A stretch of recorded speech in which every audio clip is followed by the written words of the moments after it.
အားလုံးကျွန်တော်စပိန်ချစ်သူ တိုက်ကြီးမျိုးကြီးစောက် အားလုံးနဲ့ရှင်မျိုးအားလုံးမင်္ဂလာပါကျွန်တော်တို့ကတော့ မအောင်ဆုံးချဲလန်လေးပါ အဖြောက်ကနေတိုက်ကြီးကနေကျွန်တော်တို့ရွာဘက်တွေနဲ့ပြန်ပတ်ပြီးတော့အဖြောက်ကိုပြန်လဲမှာပေါ့နော်ဒီနေ့တာချဲလန်လေးပေါ့ကျွန်တော်တို့တိုက်ကြီးမျိုးလေးစောက်ပါပြီတိုက်ကြီးမျိုးကနေဝင်ပြီးတော့ကျွန်တော်တို့တိုက်တေနီယန်ဆိုတာတိုက်ကြီးမျိုးမှာရှိတဲ့ကျွန်တော်စောရတယ်ပေါ့နော်ရေကူးကန်လေးလည်းရှိရဲအမှကျွန်တော်တို့ရေကူးကန်လေးနဲ့ဒီနားမှာလည်းအစားတောက်တွေရတဲ့အတွက်ကျွန်တော်တို့ဘိုက်ဝင်ဖြည့်တာဖြစ်ပါတယ်ကျွန်တော်ဆရာတော့ဒါလောဆယ်ဒီနေရာနဲ့ဝင်ပြီးကျွန်တော်အမှစကီလေးတွေမြန်ဘနီကီလေးတွေနဲ့ရေကူးတာတွေ့မလားလို့ဝင်ကြည့်တယ်ဒါပေမဲ့မတွေ့ခဲ့ပါဘူးအဲကျွန်တော်မတွေ့ရနဲ့ပဲမူဗီလေးရိုက်မတင်ပြတော့ပါဘူးမကြည့်ရအောင်လို့စပိန်လည်းစိတ်မချဘူးဗျကျွန်တော်စပိန်နေလည်းထားခဲ့ရဆိုတော့အဲ့ဒီမှာကျွန်တော်တိုက်ကြီးကနေပြန်ထွက်လာတော့မြေနီလန်းလေးပဲမြေဒါစလုတ်ကုန်းကြီးပါဆိုတော့ရောက်ဘာလို့စလုတ်ကုန်းမှာကျွန်တော်ကငယ်တငယ်ချင်းတွေရှိခဲ့ဘူးလေဗျတိုက်ကြီးဆိုတော့စလုတ်ကုန်းနာမည်လေးမေးကြည့်ရတာမတိကြတဲ့တင်အဲ့တော့ကျွန်တော်တငယ်ချင်းတွေဒီမို့တော့ပဲလေကျွန်တော်ဆရာလည်းလာတက်ပုံလေးတွေပိုတိုလေးတွေမှာစဖီလေးနဲ့ဆွဲတယ်ဗျဖြူလေးနဲ့လှမှာဆိုတော့အဲ့ဒီမှာကျွန်တော်တို့ဂျိုင်းကြီးရတယ်ဗျာကျွန်တော်ငယ်ငယ်စပွဲတွေတောင်ညကူကြီးကြည့်ခဲ့ရတယ်ဂျိုင်းကြီးပါ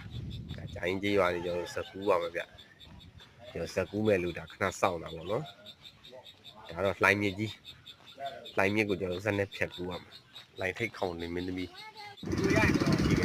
ရနေစကူးလေးဒါတော့မင်းသားကြီးကျွန်တော်ပဲရနေအမေရိကန်ပဲကျွန်တော်စက်ကြီးဆွဲတယ်ဗောဗျာမဲနေပါပြီဟုတ်တာဆက်တော့မစိုးဗျာဦးဝီလေးတော့ပူရမှာတစင်းကြတော့တိတ်နေတယ်တစင်းကဒါကျွန်တော်တို့ငယ်စင်းကတက်ခဲ့တဲ့ကြောင်းကြီးပေါ့ကြံမြင်ရောင်စဲပါဟိုးရင်ကဒီနေရာလေးပါငါတို့တက်ခဲ့တဲ့ကြောင်းကြီးဟာအရင်လိုပါပဲကွာအထာကတက်ခဲ့ငယ်ကကြောင်းကြီးကဖွင့်ကောင်းကနေပြီးတော့ sorry တတိယကြောင်းလာတာတမိုင်းကြီးရအောင်ဆူတော့ထူလောက်ပါကျွန်တော်ကြောင်းတက်ခဲ့ရောက်ပြီဒါကျွန်တော်ဘုရားရွာဦးစီအောင်သိတိစီတော့ဇီတော်ကြီးရဲ့ဘေးမှာရှိတဲ့ကျွန်တော်ညောင်မီးရကျွန်တော်နှစ်ပေါင်း200ကျော်နေရွာဝင်ဗျာနီးနီးရှိနေကြညောင်မီးတမိုင်းဝင်ညောင်မီးကျွန်တော်အဲ့မှာပြတဲ့ညောင်မီးပဲရှိအဲ့ဒီမှာကျွန်တော်တို့ခွင်းကုန်းမှာမိဘတွေကြောပြီးပြန်လာပန်းဝင်ပါပြီ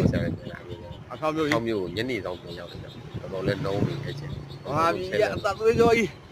အဖြောင်းမျိုးကြီးပါပြီရဲ့အေးရင်းမြစ်ကြီးကိုကြောခိုင်းထားတဲ့အဖြောင်းမျိုးကြီးကြောခိုင်းထားတဲ့အဖြောင်းမျိုးကြီးကျွန်တော်ရောက်ရှိပါပြီကျေးဇူးတင်ပါတယ်ချဲလေးလည်းအောင်မြင်ပါပြီ